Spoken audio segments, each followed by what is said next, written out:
Oxígeno 4, Noel Calero, otro ser evidentemente especial, o por lo menos con una época muy especial y de trascendencia. Ya Michel Jarre quiso plasmar, quiso legarnos, lo que hablábamos antes, vocacionalmente, el sonido del espacio. Y sabría de Michel Jarre que a un niño de Vitoria le iba a marcar la vida esta música y le iba a ligar para siempre con el tema del misterio y le iba a empujar a sentir algo. Pues no lo sabía de Michel Jarre. Es decir, hay gente que ayuda sin saberlo. Esa es la magia. Evidentemente ahí fuera ha seguido el debate, han seguido las opiniones de todo tipo y evidentemente está la insensibilidad de una gran parte del género humano. La coraza, por desgracia, es impermeable y sin embargo hay mucha gente, da igual la cultura, da igual la condición social, da igual el sufrimiento en la vida, que claro que es permeable a palabras tan de verdad, tan auténticas, tan al margen de dogmas y de instituciones establecidas como las de un hombre bueno que te habla de su descenso a los infiernos, su pelea en los infiernos.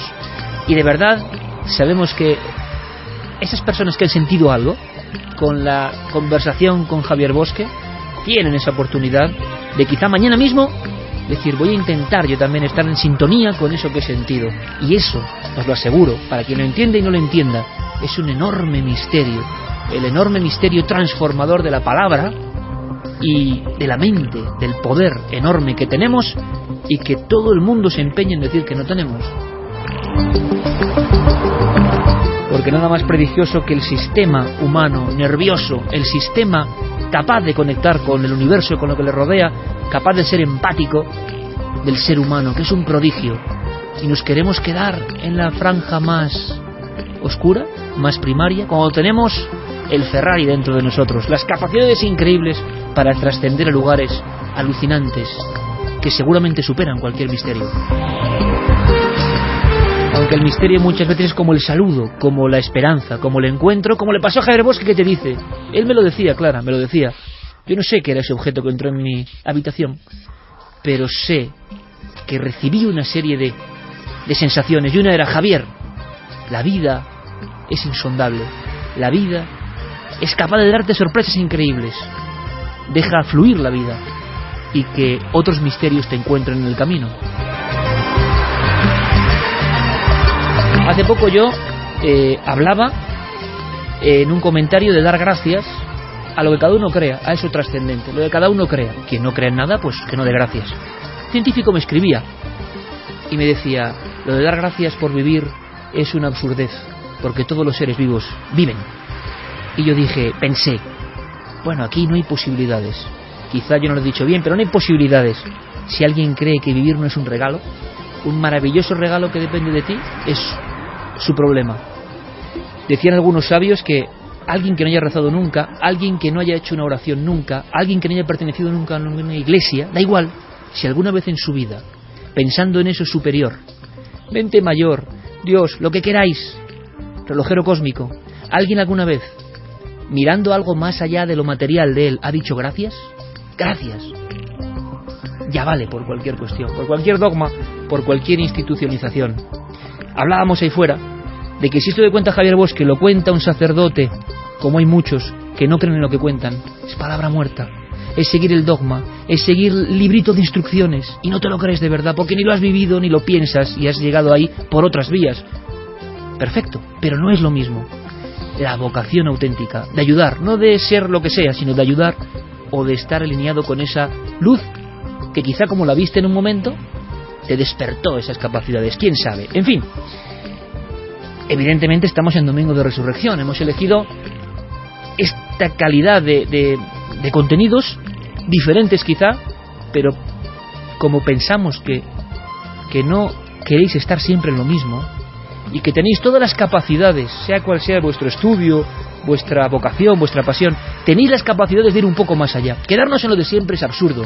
Y todo ser humano con un poco de sensibilidad quiere evolucionar, quiere ir un poco más allá, quiere arriesgarse también a otros contenidos que son misteriosos. Bueno, pues la resurrección, lo contaba antes Javi Pérez Campos, esa visión extraña, misteriosísima de un ser que aparentemente ha trascendido a la muerte, si es que fue así, es una de las páginas impresionantes de la historia. Y como siempre en Milenio, carentes de cualquier conexión religiosa. Ya les gustaría a muchos religiosos hablar de la trascendencia como hablamos nosotros, no es por nada, en el sentido profundo de lo que ello nos da, no en el sentido, repito, dogmático, establecido, legislado, que tiene que hacer E, B y C, en una espiritualidad libre posiblemente. Bueno, pues Enrique de Vicente nos habla desde ese punto de vista, y él se considera cristiano, seguramente no muy seguidor de las instituciones eclesiásticas, pero sí cristiano por ese mensaje tan extraño y revolucionario. Mañana hablaremos en parte en Cuarto Milenio de todo eso, y espero que lo disfrutéis. Para algunos será herejía, para otros será bella posibilidad de ver un misterio de manera diferente. Y aquí en Milenio llevamos toda la vida pensando lo mismo, que la diferencia no es el paisaje que cambie, sino la mirada que tú tengas. Y un personaje tan conocido, tan convertido en arquetipo, que muchos hacen cruces y al final no ven más que una figura, resulta que es un misterio apasionante que puede incluso aportarte algo en tu vida. Enrique de Vicente habla así, de esa forma, en esta simbología o columna para despertar. Veremos si consigue que algunos despierten, porque es su opinión personal. Podemos incluso aquí no estar de acuerdo, pero esta visión de Jesús, después de muchos años de estudio, puede ser interesante. Y tiene que sonar a las 3:11 en este domingo de misterio, porque es el domingo donde dicen que alguien resucitó.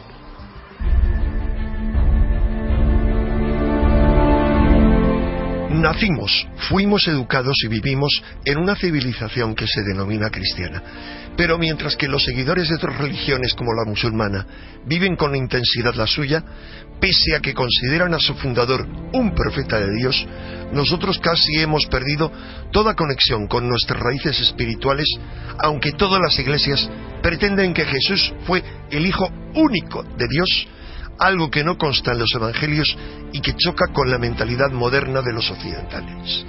Me parece urgente, por tanto, que cada uno de quienes nos llamamos cristianos, aún sin atenernos a los dogmas de ninguna iglesia, redefinamos internamente qué significa para nosotros Jesús.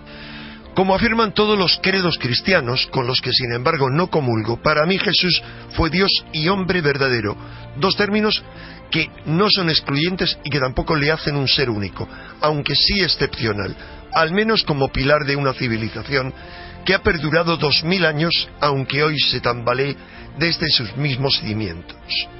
Porque encontramos en todas las religiones y mitologías seres similares, avatares, enviados divinos que se encarnan en cuerpos humanos para traernos la luz, la libertad y la salvación a este valle de tinieblas que es la tierra. No es casualidad, por tanto, que muchos de esos seres tengan características muy similares e hitos asombrosamente paralelos en sus vidas, en sus muertes violentas y en sus resurrecciones a las de Jesús. Nuestras certezas históricas sobre su vida y verdadera enseñanza son mínimas. Por tanto, lo que nos queda es la imagen de un ser mítico, excepcional e inaprensible que sintetiza y asume de forma extraordinaria las mejores creencias y esperanzas de toda la humanidad acerca de enviados celestes que son la luz encarnada, como repiten algunos evangelios apócrifos y el de San Juan, y que como tales descienden a la tierra para acelerar nuestra evolución, romper nuestras limitaciones e impulsarnos hacia la liberación final.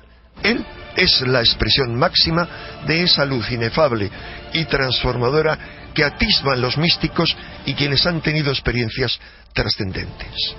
Es en esa dimensión mítica y eterna, y que por tanto trasciende a cualquier razonamiento y verdad histórica, donde yo sitúo a Jesús el Cristo, en cuyo mensaje creo y en cuya influencia trascendente confío a la hora de definirme como aspirante a cristiano.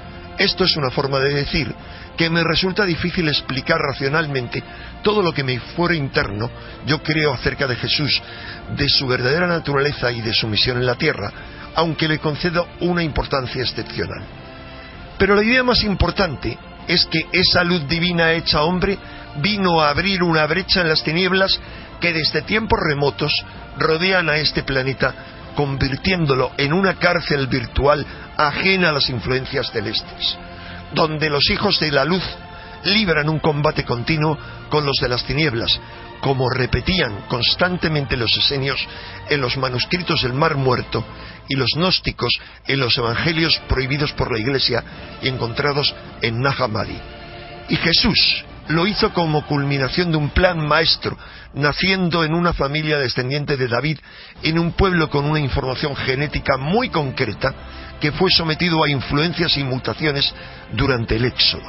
Esto permitió gestar un hombre único, en el cual pudo encarnarse plenamente el Espíritu, que pasó por todo tipo de experiencias y tentaciones materialistas para decidir finalmente entregarse al sufrimiento y a la muerte y trascenderlas, abriendo así el camino a los humanos para romper todas las limitaciones que nos mantienen esclavizados, incluso la definitiva. Hay en los evangelios canónicos, como también en los gnósticos, una enseñanza esotérica y una visión esotérica sobre la propia naturaleza del Cristo. Aunque en otra ocasión nos ocuparemos de desvelar el profundo mensaje que se encierra en ella, bástenos hoy recordar que consiste en continuas llamadas a un despertar y a una transformación interior que nos permitan acceder a ese reino de los cielos que Jesús insistía en que está dentro de ti, aunque también advertía que estrecha es la puerta. ¿Y tú? ¿Quién crees que fue Jesús y cómo sientes su mensaje? ¡Despierta!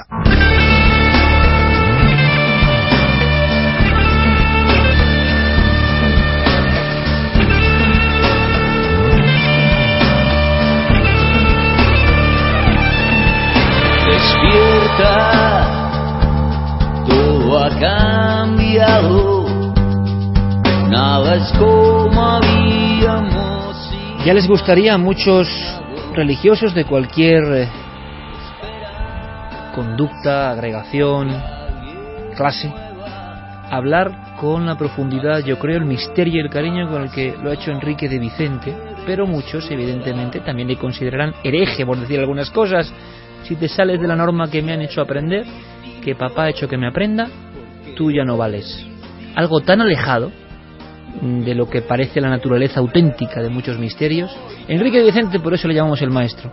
Lleva mucho tiempo lanzando esa consigna que repite aquí Enrique Bunbury: despierta. Hay como una sensación. Evidentemente hay grandes capas que nunca despertarán, primero porque no lo necesitan ni quieren. Hay otras personas que les cala todo esto, no saben muy bien dónde buscar, pero que en vez de aceptar siguen buscando y preguntando.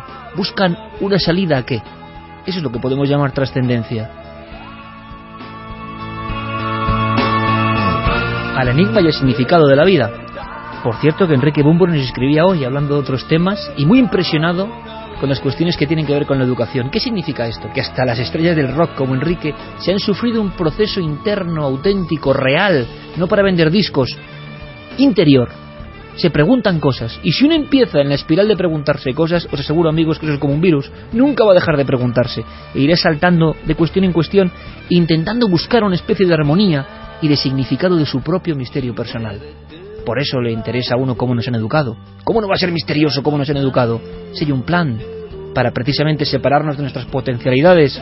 En fin, al final el misterio está en todo, que es una cosa que nosotros siempre hemos mantenido. El misterio no son los temas de siempre. Los temas de siempre serían guiños de esa otra realidad que se nos muestra. Pero a veces hay que trascender un poco a eso y hacernos preguntas, como el propio Bunbury se ha hecho en más de una ocasión. Hoy te sientes distinto, porque eres distinto, lo que fue siempre. Y a las 3:18 vamos variando la música, esa que nos presenta Clara, que en este momento nos va a contar una historia, que es eso, una irrupción en lo convencional, una muestra más que al final no todo el misterio será eso, una llamada, un toque que nos dice: oye, que no lo conocéis todo, es más, que desconocéis casi todo, que la realidad es muy compleja, tan compleja que no ni siquiera habéis atisbado lo que está detrás de la primera tramoya. Y las significaciones que pasan muchas familias son de miedo, de terror. ¿Cómo no tenerlo cuando lo desconocido se adueña de tu casa, por ejemplo, Clara, durante 17 años?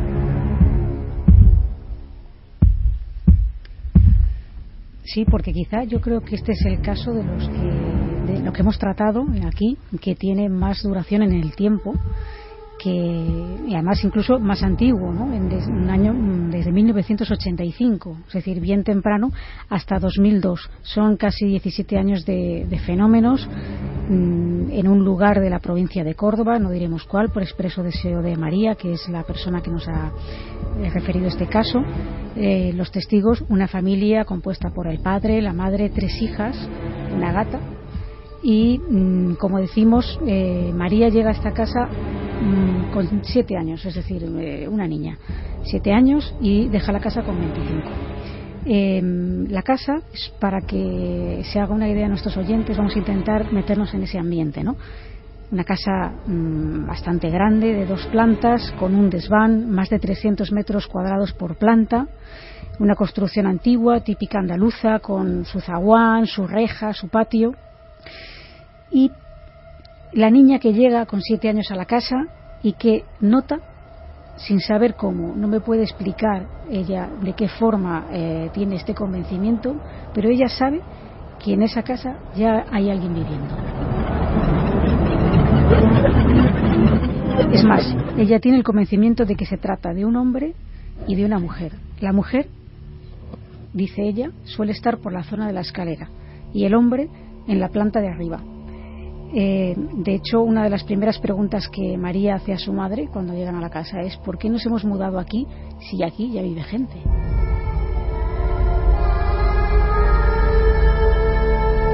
En esa casa los recuerdos están muy ligados a la escalera de la que hemos hablado al principio, donde parece que esa mujer por ahí vaga, o esto es lo que ella cree. Sus juegos consistían, vamos a un poco meternos en la mentalidad de un niño, ¿no?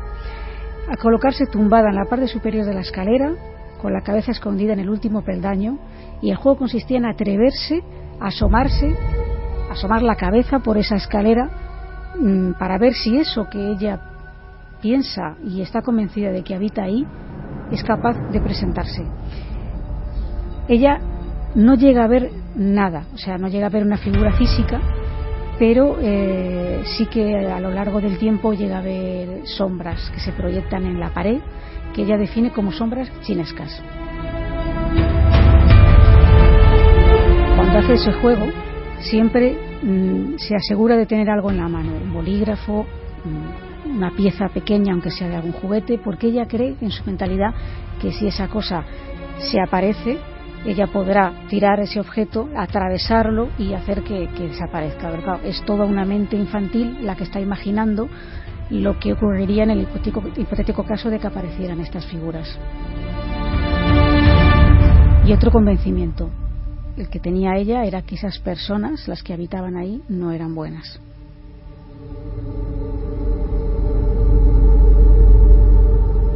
Otra de las cosas que les pasaban tanto a ella como a sus hermanas era que escuchaban que alguien las llamaba por su nombre. Tanto es así que después de marcharse de la casa, es decir, años después, de repente fue consciente de que tenía un tic. Y el tic era que constantemente repetía y preguntaba al aire: ¿qué? ¿qué? ¿qué? Y esto empieza a hacer memoria y se da cuenta de que venía porque oía que alguien la llamaba por su nombre, y lógicamente ella contestaba. Su padre a veces se enfadaba y le decía: ¿por qué estás diciendo todo el rato qué si nadie te está llamando, ¿no? Y ella: sí, es que yo oigo que me llaman. Claro, si solo fuera ella, pero también sus hermanas eran testigos de esto y oían esas voces. Esas voces tenían también una particularidad que yo, fíjate, comparto y alguna vez hemos comentado aquí. Eran voces que imitaban voces que ellas conocían. Es decir, no solamente voces desconocidas que alguien te llama, sino que en un momento determinado tú sabes que tu madre no está en casa, pero es tu madre, la voz de tu madre y no otra, la que te está llamando.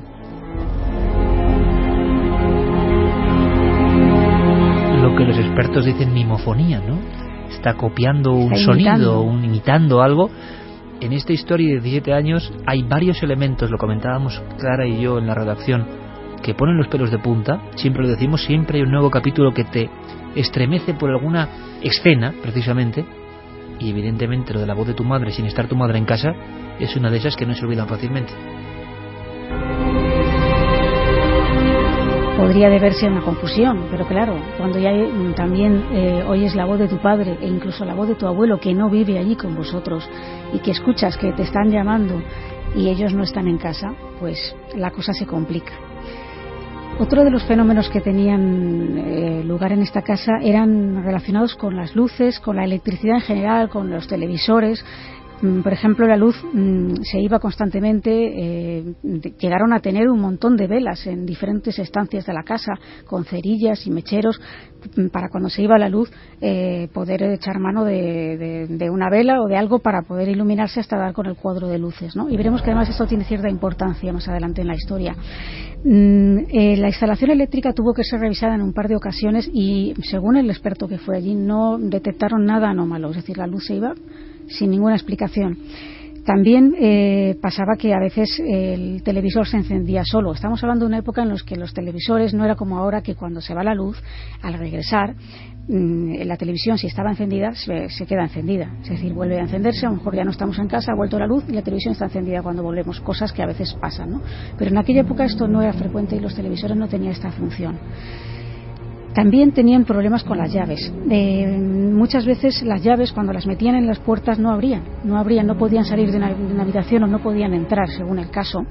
Y esta chica, María, llegó a tener varios manojos de llaves porque las suyas desaparecían, no sabía dónde demonios se metían, y a veces aparecían todas colgadas, todos los manojos juntos en un cuelgallaves que había en la casa. Pero claro, ni ella ni nadie había hecho esta acción, ¿no? Las llaves aparecían y desaparecían misteriosamente. Luego también está el tema del salón maldito, que lo hemos llamado así porque había un salón donde la madre, consciente de que algo ocurría en la casa, pero que siempre intentaba justificar, al igual que ellas y que el padre, sabía que en ese lugar, en determinadas fechas del año y no en otras, se llenaba de moscardones negros que vagaban por la habitación, aunque estuviera cerrada, aunque fuera invierno, y que además allí se escuchaban muchísimos chillidos muy potentes que la madre intentaba calmar y decirles que eso eran ratas, pero claro, allí no había ratas. Por tanto, la madre, en cierta prevención, no les dejaba entrar en ese lugar. Y en alguna ocasión, por ejemplo, apareció un cristal roto de dentro hacia afuera, es decir, con los cristales fuera de ese salón, formando un perfecto círculo, como si alguien hubiera arrojado una pelota y se hubiera quedado la forma de la pelota. Sabemos que además esto no es así, que cuando tiras una pelota pues normalmente no se queda esa forma perfecta, ¿no? Y claro, allí no había entrado nadie. En ese lugar, como decimos, no solían dejarles que estuvieran, porque sobre todo en esas épocas del año que la madre presentía que cuando ocurría eso coincidía con que sucedía algún acontecimiento luctuoso en la familia o relacionado con la familia. Por tanto, tenían cierto temor a ese salón. Además, María nos contaba que, bueno, ella dormía muy mal, al igual que sus hermanas. Generalmente tenían cierto grado de tensión, de ansiedad, de malestar, de nerviosismo. Tenía mucho miedo que llegara la noche porque al principio, aunque luego ya se extendió al día también, al principio por la noche se escuchaban pasos en el pasillo y ella pues tenía ese miedo, aunque luego, como digo, se fue haciendo tan normal que llegó a producirse los fenómenos tanto de día como de noche indistintamente y daba igual, y el miedo era ya a todas horas, ¿no? Pero un día especialmente tuvieron mucho miedo ella y sus hermanas porque se encontraban todas las tres durmiendo. Sus padres estaban de viaje y ellas habían salido de juerga la noche anterior, entonces estaban ya durmiendo. Estos ya eran ya más mayores, ¿no? Bueno, estaban así en esa situación, cada uno en su habitación, cuando de repente se escucha el ruido del cerrojo de la puerta al abrirse. Acto seguido, el ruido del cerrojo de la puerta al cerrarse, como si hubiera entrado alguien, el ruido de la cancela de la puerta y otra puerta de la cancela, y la voz de su abuelo, que como digo no vivía con ellas, que las llama a voces. Se despiertan por todos estos ruidos, ya con la claridad de escuchar la voz de su abuelo que les está llamando. Se asoman al patio y se miran desconcertadas al ver que allí no hay nadie.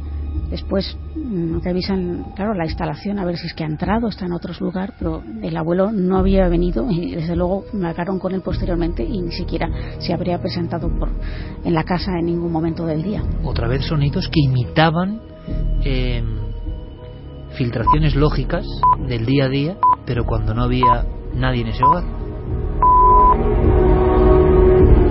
Una de las hermanas de María padecía lo que se llama terrores nocturnos, de los cuales hemos hablado aquí en varias ocasiones.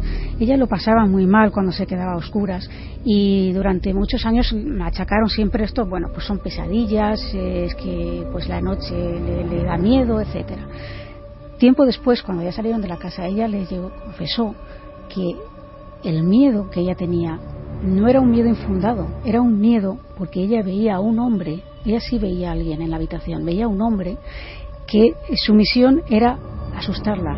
Se acercaba a los postigos de las ventanas y las cerraba y corría las cortinas para evitar que hubiera esa luz que a ella le producía tranquilidad. Es decir, que el miedo era doble porque sabía que había una presencia en la habitación, o eso es lo que ella sentía, y esa persona, lo que fuera, quería asustarla. Esta casa sufrió 2 reformas. Una, antes de entrar a vivir, antes de que los padres adquirieran el inmueble, y posteriormente luego el padre hizo otra reforma en la planta superior para acondicionar el espacio y convertirlo en habitaciones más cómodas para todos, porque no estaba muy bien distribuido. Bien, pues a partir de esa segunda reforma, me decía María que los fenómenos fueron en aumento, que las luces se apagaban y se encendían con mayor frecuencia, seguía ocurriendo lo del televisor que hemos comentado, y algo también muy característico de las casas encantadas, y es que la hermana tenía una pecera y el agua de un día para otro aparecía negra como el alquitrán y los peces estaban muertos.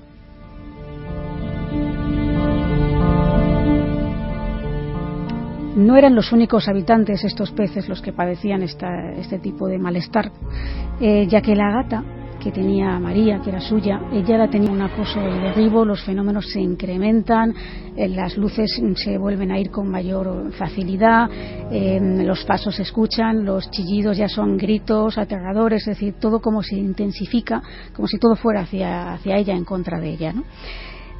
Y lo peor que le ocurre fue que una vez, y coincidiendo con el puente de Todos los Santos, los padres estaban de viaje y ella estaba sola. Ella llega del colegio, no sé si estaba haciendo alguna actividad también laboral, no lo sé decirte, pero llega a la casa por la tarde y llevaba poco tiempo en la vivienda cuando de repente se apaga la luz, cosa que, como hemos dicho, era bastante frecuente. Rebusca en algunos de los lugares que había ahí y encuentra una vela y una cerilla, la coge y la enciende intentando llegar al cuadro de mandos para accionar, por si acaso se podía recuperar la luz, pero no consigue que la luz vuelva y empieza a escuchar ruidos a su alrededor en esa casa a completa oscuridad, y se asusta tanto que decide encerrarse en una de las habitaciones. Se encierra en la habitación ya con un poco más de tranquilidad porque empieza a oír chillidos, intenta encender la vela, la enciende, pero alguien a su lado hace y la apaga.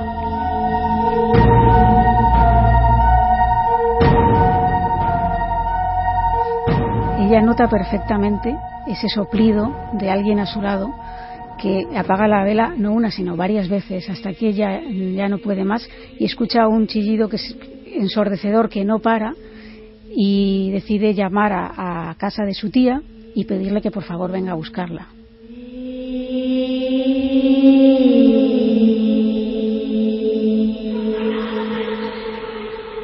Cuando su tía llega y ella intenta salir de la casa, las puertas no abren y no puede salir.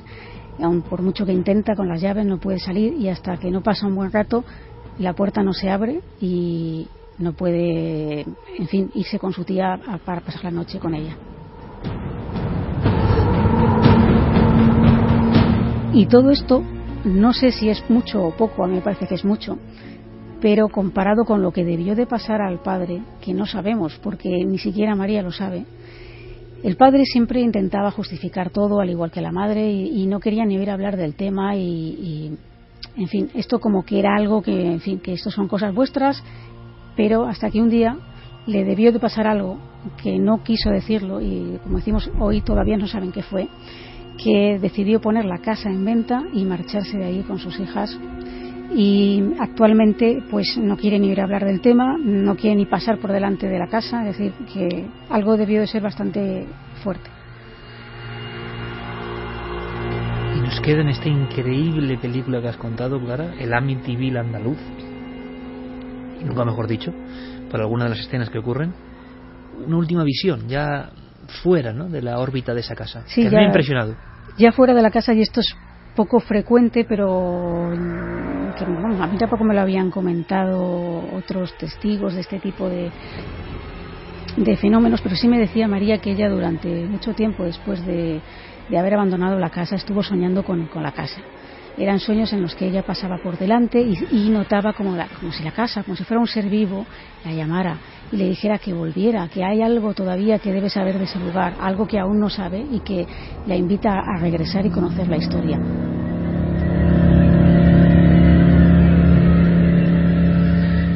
Es muy difícil que haya casos que pongan los pelos de punta, pero hay varias escenas aquí. Yo decía Amityville, y Carmen, tú que has escrito de la historia de los demonios de la Iglesia, los casos de infestación considerados maléficos, hay varias escenas, los chillidos aterradores y los insectos, las moscas.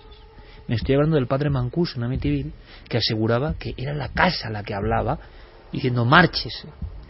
Y la historia del propio Ronald DeFeo, que acaba con toda su familia, que también entra en una especie de esquizofrenia, pero que él asegura que la casa es la que hablaba. Ese sueño final de la casa como entidad llamándote es el arquetipo de todos los terrores. Pero los enjambres, muy ligados con la, curiosamente, si uno va a los tratados antiguos de demonología, a la forma de algunos demonios. Sí, muy ligados siempre además con el maligno. Era como la forma que tenía de, en cierta manera, dejarse ver, porque no, me imagino que en esa casa pasaría igual. No son simples moscas que entran de repente, sino que la habitación se llena de moscas grandísimas, y normalmente hay allí, según las casas que han ido los diversos sacerdotes, una entidad maligna que se deja ver en esa forma. Según los tratados antiguos decían que era eso, que el demonio podía coger numerosas formas, entre ellas serpiente o mosca, y que cuando se veían esos animales en algunas de las casas, estas podían estar infestadas por una entidad demoníaca. Entidad demoníaca o no, creo que es uno de los casos más terroríficos que he contado, Clara, con escenas tan gráficas que a veces la palabra, dicen muchos que cuando somos niños vivimos en un mundo no literal, es decir, no entendemos lo que es una palabra y lo que significa. Vivimos en un mundo de mitos, vivimos en un mundo de metáforas. Creen muchos lingüistas que la metáfora es como una explicación que es menor que la palabra, el significado, y sin embargo nos damos cuenta como una historia bien narrada, bien contada, las escenas llegan mucho más potente que lo que significa la palabra. Es como ese mundo de los niños. Estas historias devuelven a ese mundo donde las metáforas, los mitos, las historias sorprendentes están ahí, y por eso tienen un peso, un calado, un enorme eco en nosotros, mucho más allá incluso que si esta misma historia la leyésemos en un texto, porque hay algo en el lenguaje que traslada estas historias y que tiene elementos que, aunque creíamos una vez más haberlo escuchado todo no lo habíamos escuchado, ¿verdad?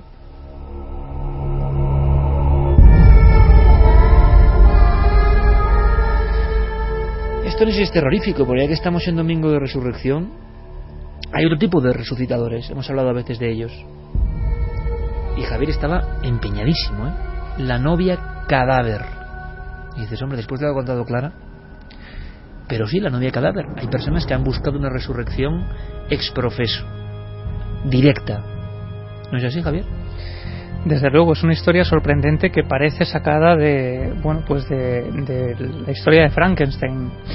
Es una biografía un tanto insólita. La persona a la que vamos a conocer hoy se llama Karl Tanzler, aunque es más conocida como el conde Karl von Cosel. Es un radiólogo alemán que nació en 1877 en Rotterdam y que procedía de una familia noble. De hecho, eso le permitió tener una serie de comodidades. Él viajó bastante a lo largo de su infancia, pero dice que a lo largo de esos viajes hay uno que empieza a marcarle especialmente cuando, estando en Génova, empieza a tener un sueño que se repetiría en esos viajes. Dice que en ese sueño aparece una antecesora suya sosteniendo una fotografía. En esa fotografía aparece una mujer con los cabellos oscuros, con el rostro muy pálido, con unos ojos muy grandes, y la condesa le repite a este hombre que esa mujer es el amor de su vida.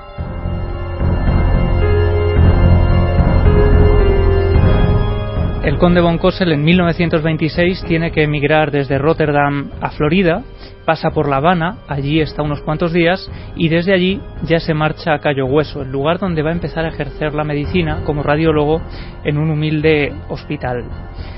El día 12 de abril de 1930 aparece marcado en los cuadernos del conde von Cosel como un día clave. Ese día aparece en el hospital una joven de 20 años de origen cubano llamada Elena de Hoyos, y cuando von Cosel la ve por primera vez se queda asombrado porque es la mujer que aparecía en sus sueños.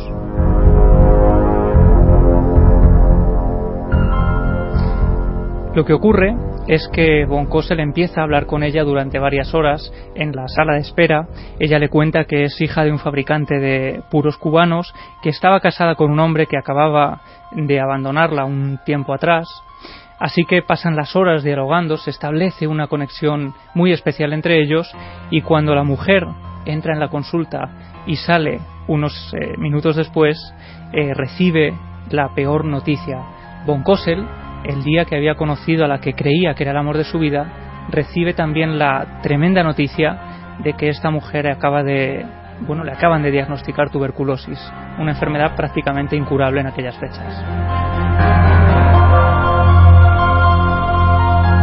Así que en los meses posteriores, von Cosel empieza a investigar por todos los medios diferentes formas de intentar salvar a esta mujer. Crea unas pócimas extrañísimas, unos ungüentos que le va dando, incluso compra una bobina de Tesla para aplicarle electroshock e intentar salvarla, pero al final acaba ocurriendo lo inevitable y al año siguiente Elena de Hoyos aparece muerta en su casa.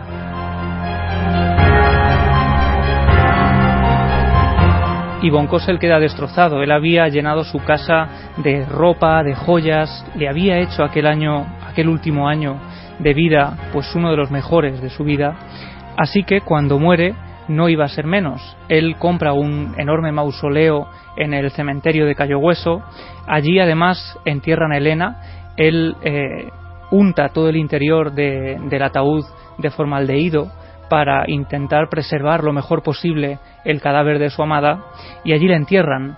Lo que ocurre es que durante los 2 años siguientes al entierro de Elena, el conde abandonaría su casa cada noche cuando todo el pueblo se había encerrado en sus casas para atravesar el pueblo de Cayo Hueso, continuar por el pequeño bosque que separaba el cementerio del pueblo, y una vez allí, una vez en el Campo Santo, él atravesaba la verja, abría el mausoleo y durante varias horas, hasta el amanecer y a la luz de un pequeño candil, hablaba con el fantasma de Elena de Hoyos. Y él, a través de sus escritos, estaba convencido de que Elena le respondía, de que mantenían diálogos a lo largo de las horas hasta que amanecía. Tanto es así que una de esas noches, la última en que él la visita en el mausoleo, ella está especialmente enfadada, dice que se siente encerrada y le da una orden con voz quejumbrosa. Él asegura que esa noche escuchó a Elena de Hoyos decirle: «Sácame de aquí».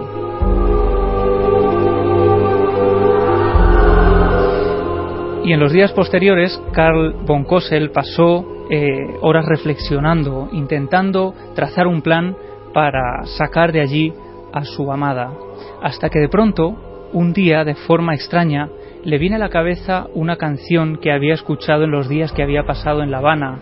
Es una canción, en realidad, que era un poema escrito por Carlos Borges, a la que había puesto música Alberto Villalón, y que tenemos aquí. Si quieres, vamos a escuchar un fragmento. La canción parecía estar escrita para él, la historia de un hombre que había perdido a su amada, y los versos continuaban diciendo: «En una horrenda noche hizo pedazos el mármol de la tumba abandonada, cavó la tierra y se llevó en los brazos el rígido esqueleto de la amada, y allá en la oscura habitación sombría de un cirio fúnebre a la llama incierta, dejó a su lado la osamenta fría y celebró sus bodas con la muerta». ¿Así ocurrió?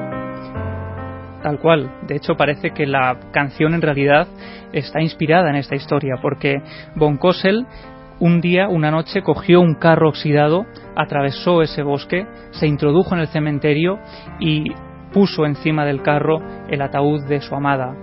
Lo llevó hasta su casa y una vez allí sacó el cadáver, y lo tumbó en su cama.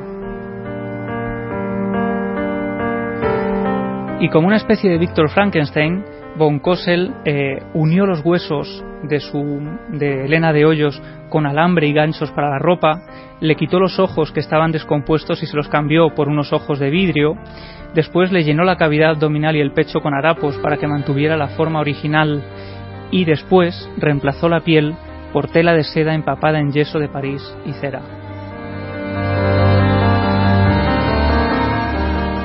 Cuando el pelo empezó a caerse del cráneo por la descomposición del cuero cabelludo, le colocó una peluca y después utilizó grandes cantidades de perfume y desinfectantes para intentar enmascarar el olor y retrasar los efectos de la descomposición del cadáver.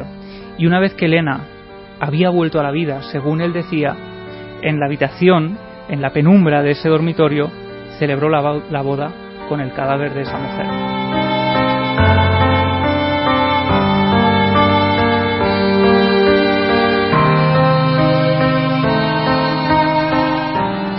Durante 7 años von Cosel estuvo viviendo con el cadáver de Elena, hasta que Florinda, en 1940, la hermana de esta mujer, empezó a sospechar de que este hombre mantenía unas reacciones un tanto extrañas.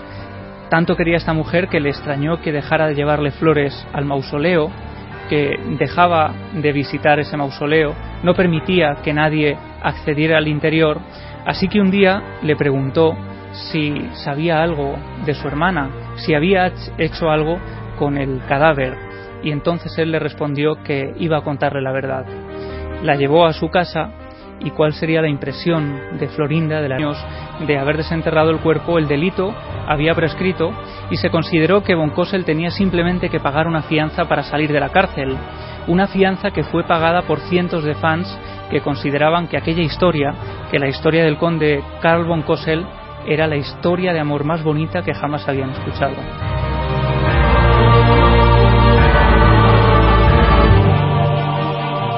Existen incluso imágenes de esa, pero que yo creo que, bueno, ya evidentemente Diego, y es el terror, O sea, la historia que he contado es Edgar Allan Poe mezclado con Becker, con Quiroga, o sea, con Solana, es Velasco. Es impresionante, Velasco. Bueno, hay fotografías. Pero es un tema que merece la pena ser recreado para la televisión, porque es impresionante. Hay una villa a la muerta esta. Bueno, sería genial. Lo hará. Porque, bueno, aquello impresionó tanto pero a la cuidado, gente. que es una historia, lo que decían, en el fondo una historia de humor de ultratumba. Era una historia pura del romanticismo, Sí. Pues esas fotografías que tú mencionabas, hay una de ellas impresionante, y es que en los 3 días sucesivos, cuando se descubre el cadáver de Elena de Hoyos, la funeraria que tenía en su poder el cuerpo decidió exponer el cadáver para todos aquellos que quisieran verlo. Y hay fotografías de cientos de personas agolpadas, con niños en primera fila, que iban casi con excursiones escolares a observar esa extraña creación de Karl von Cosel. Pero esto termina con una terrible tragedia, como si fuera un cuento de Edgar Allan Poe, como tú decías, ¿no?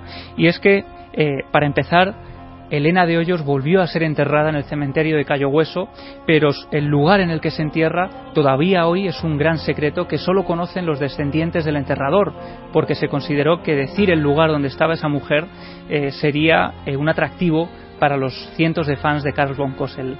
Y no solo eso, sino que el doctor von Cosel murió en el año 1952, unos años después de haber sido juzgado, en un humilde piso, aislado de toda esta historia, y su cuerpo fue encontrado 3 semanas después de haber fallecido. Y lo que más impresionó a las personas que lo hallaron es que el cadáver de Karl von Cosel estaba abrazado a una figura de cera con el rostro de Elena de Hoyos.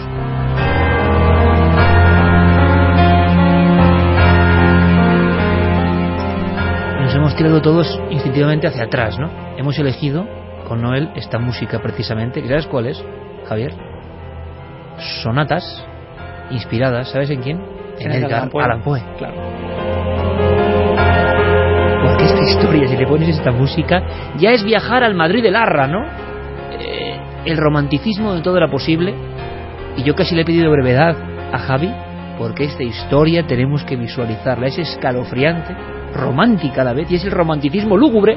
Pero cuando el romanticismo se convierte en enfermedad. Exactamente. Ha habido y esa escena final, no sé si os acordáis hace unos años, un ruso que detuvieron en su casa porque había desenterrado un montón de mujeres y las Hay una patología ahí. había puesto como si fueran muñecas. Una estaba sentada, otra estaba en la cama tumbada, Sí, señor. otra parecía que estaba en la cocina cocinando, como si volvieran a la vida en cierta forma. Zombificación o resurrección Total. profana, ¿no? Y llevándolas a los terrenos terribles de la mente. Qué temazo, ¿eh? Qué temazo impresionante. No me extraña, Javi, que quisieras meter aquí como fuese la novia cadáver. Merecía la pena, hemos viajado el romanticismo. Menudo ahora, entre Clara y Javi. Venga, vamos a meter un poco de formaldehído por aquí para desintoxicar un poco.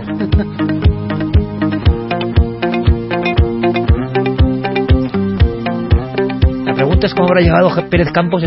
Cada vez está peor Pérez Campos. ¿Cómo ha llegado a estas noticias? Él insistía. Venga, un poquito de luz, ¿no? También. Venga, vamos con las bendiciones milenarias. Ana de la Fuente nos dice: bendiciones milenarias para Óscar, que nació hace una semana después de 10 años que llevamos esperándolo. A su vez, mucha fuerza para todos aquellos que estén pasando por todo lo que hemos pasado nosotros para conseguir ser padres. Tratamientos de fertilidad, proceso de adopción o múltiples pérdidas de embarazo. Otro camino heroico, con muchas pruebas terribles, pero que si se tiene fe se llega ahí, ¿no? Y hay que mandar toda la fuerza, el entusiasmo a esta gente que valorará más que muchos padres lo que es el milagro, ¿no?, de la vida. Nos decía Ana, y decirle a mi hijo, para cuando tenga capacidad de escuchar este podcast, que muchas gracias por venir y gracias por todo lo que nos ha enseñado desde antes de nacer. Claro que sí. Hay maestros antes de nacer, ¿no?, que enseñan una lección de vida impresionante. Nuestras bendiciones milenarias. Nos dicen al equipo de Milenio 3: por una vez me dirijo a vosotros para pediros bendiciones. Soy una persona de pocas amistades y casi que renuncié a disfrutar de la noche de los sábados con la gente de mi edad por seguir siendo fieles a vuestro programa en directo. Es ya casi una obligación moral. Por eso las bendiciones que voy a pedir es para vosotros. Quizás sea el primero que lo está haciendo, pero gracias a vosotros muchos de mi generación y del mundo del periodismo se están interesando por conocer, investigar y disfrutar del misterio tal y como lo contáis vosotros cada semana. Es lindo ver cómo lleváis tantos años poniendo la misma pasión a vuestro trabajo e influenciando a personas como un servidor que también se dedica al mundo de la comunicación, y que uno de mis momentos más felices cada semana de escucharos durante 2 horas las madrugadas del sábado y veros las noches de los domingos. Me habéis hecho pasar miedo, interés, alegría, pero sobre todo emocionarme en la mayoría de los momentos, y no soy el único. Así que por tanto mis bendiciones son para todo el equipo de Milenio 3 y Cuarto Milenio. Seguid así, no os canséis nunca y seguid disfrutando de este maravilloso sendero que estáis poblando con mucha luz y ganas de vivir de lo que te apasiona. Un abrazo a todos de parte de Samuel Hernández, un joven divulgador y comunicador de Badajoz. Sendero, qué bonita palabra, ¿no? Muchas gracias. ¿Qué decimos a esto, Santi, con una frase? ¿Qué podéis decir? Nos han dado bendiciones a nosotros. ¿Sí? Mira, esto es, desde luego es inédito. Efecto boomerang. Así que nada, pues lo que decía cuando escuchábamos a Javier, yo creo que si hemos ayudado a alguien, si hemos cambiado un mal día, si hemos despertado una vocación, si hemos despertado una curiosidad, cualquier cosa por pequeña que sea, ya eso yo creo que nos podemos considerar bendecidos. Mi nombre es Carlos y soy fiel seguidor del programa desde el primer día de emisión. Allá por junio del 2002, por aquel entonces yo era un cabeza loca que pasaba las noches en vela escuchando la radio en lugar de estudiar. Aquel verano me encantó descubriros y desde entonces os sigo siempre que puedo, bien en directo o bien por el podcast. El caso es que el tiempo pasa y hoy os escribo por primera vez para solicitar la famosa bendición milenaria para mi primera hija, Lucía. Bueno. Hoy es su primera noche en este mundo y aquí estamos su madre y yo, velándola y listos para escuchar el programa. Os estaría inmensamente agradecido si pudiéramos escuchar la bendición en directo. Gracias en cualquier caso por hacernos pasar tantos y tan buenos momentos. Un fuerte abrazo. Todo depende de creer si las cosas son porque sí o tienen una simbología. Hoy de qué hemos hablado, Carmen, sobre todo, de un concepto que es la luz, ¿no? Por supuesto. La luz contra la tiniebla, expresada en personas, expresada en actitudes, expresada en posibilidades. Yo recuerdo ahora una figura muy bonita en el Casar de Cáceres que tiene en el pecho la palabra Lucía con una I delante, y Lucia, ilumina, que significa en la raíz de la palabra luz. Precisamente ha nacido en este seno familiar de un seguidor algo que significa luz. Julio Olmedo nos pide también bendiciones milenarias porque a la 1 de la tarde fui padre de un precioso niño llamado Víctor y me gustaría que le dieseis en directo vuestras bendiciones para así en un futuro no muy lejano decirle que es un milenario de pro y mostrarle las credenciales de que lo es. Un fuerte abrazo de 2 milenarios que os serán siempre fieles. Pues victoria en la vida para Víctor, claro que sí. Un abrazo muy grande, amigos. Las bendiciones milenarias al final es justo lo que hemos hablado, una sensación de querer devolver un poco, ¿no? Mr. Garry también nos pedía para unos primerizos papás y amigos Sheridan e Isa por su hijo Aidan, y también Reyes, bendiciones milenarias para María, que nació el pasado 24 de marzo en Sevilla. Pues nos encanta recibir estas noticias y al final, ¿sabéis? En ese camino largo que hablábamos de la luz, del héroe, del sendero, hay que devolver lo que le dan a uno. Lo demás no vale de nada, hay que devolver lo que le han dado, y a nosotros nos habéis dado mucho durante muchos años. Devolverlo, pues aunque sea con este gesto, es maravilloso si os sirve. Santi Camacho, hasta mañana, compañero. Mañana además vamos a seguir las huellas de ese mismo Jesús del que nos hablaba Enrique. Ni más ni menos, y muchísimas cosas. Hay un testimonio de Poltergeist con policías nacionales que no os podéis perder. En la otra cara también del misterio, ¿no? Claro, hasta mañana. Hasta mañana. Hasta mañana, Fermín, hasta mañana, Noel, Guillermo, Diego, hasta mañana, Javi. Un abrazo. Javi Boncosen, a partir de ahora, ¿no? Descendiente.